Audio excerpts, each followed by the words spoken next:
ఇలా ఇదంతా భాగ్యం అండి. మనం ఇవన్నీ కాసేపు గుళ్ళో ఉంటే మనశ్శాంతిగా ఉంటుంది. ఇందులో ఎన్నో టెన్షన్లు అండి. మనం ఆ కష్టాలని చెప్పుకునే దేవుడు ఒకటే.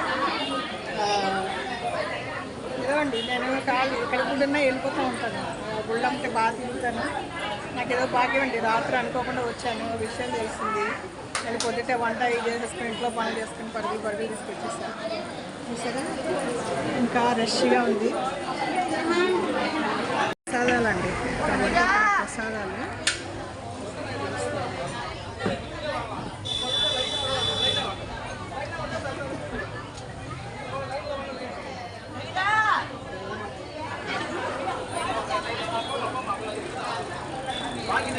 పెద్ద మర్రి చెట్టు అండి, కట్ చేశారు.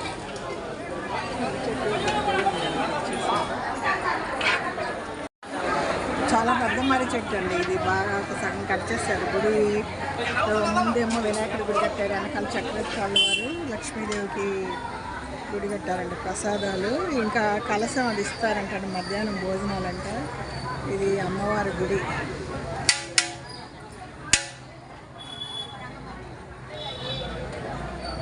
ఇది గుడి బయట అండి, బయట తెస్తాం.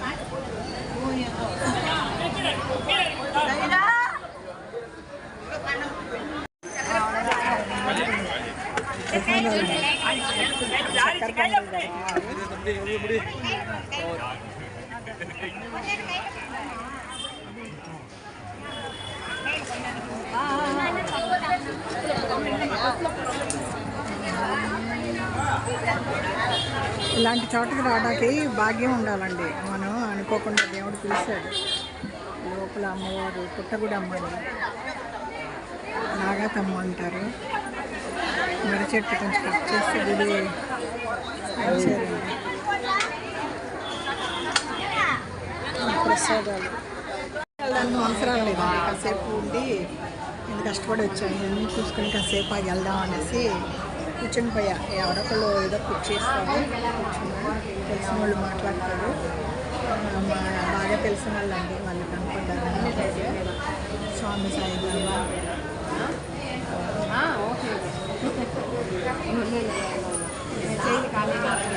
కాసేపు కూర్చుంటే రిలాక్స్గా ఉంది, కాళ్ళ నొప్పులు వచ్చేస్తాయి.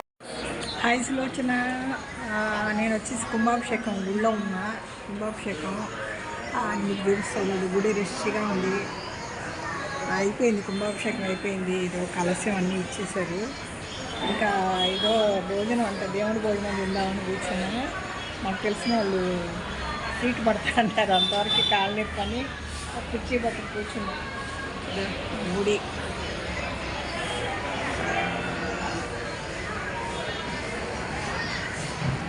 మీకు వచ్చి కలశం చూపిస్తాను.